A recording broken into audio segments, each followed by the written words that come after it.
Mama utaibiwa, ongea imara, nyooka.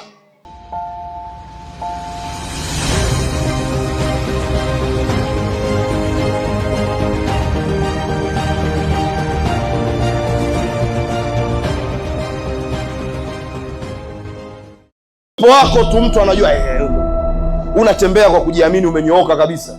So unatembea tu uko hivi tu, unaogopa. Inawezekana ukimpa mtu mkono, mtu anakupa kidogo tu nusu, unamshika kabisa hivi vizuri, strong yani film, na unamtazama, unamgongea hapa, hakuna kuangalia pembeni.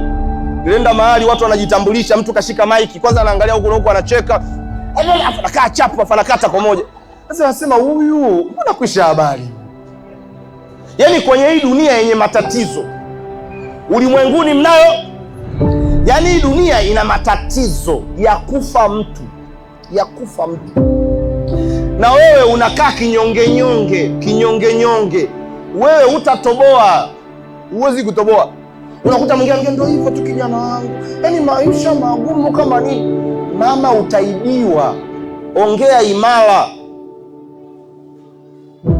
Ndio hivyo tu, watu wabaya sana hapa duniani. Kuna wema na nini. Sasa endelea kukaa kiboya, nyooka. Huwezi acha, unaweza chukua.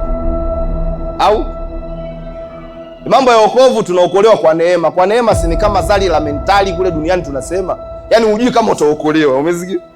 Yaani hujui, ingapa ndo mshemasi mzee, lakini huna uhakika kama tunaokolewa kwa neema. Kwa njia yani kwa neema, yani zali tu la mentali, unashangaa tu ushaokolewa. Umesikia? Kwa hiyo uje uimbe, ufanye nini? Tunaokolewa kwa neema, tutaokolewa kwa neema. Kwa hiyo huo ndo utaratibu.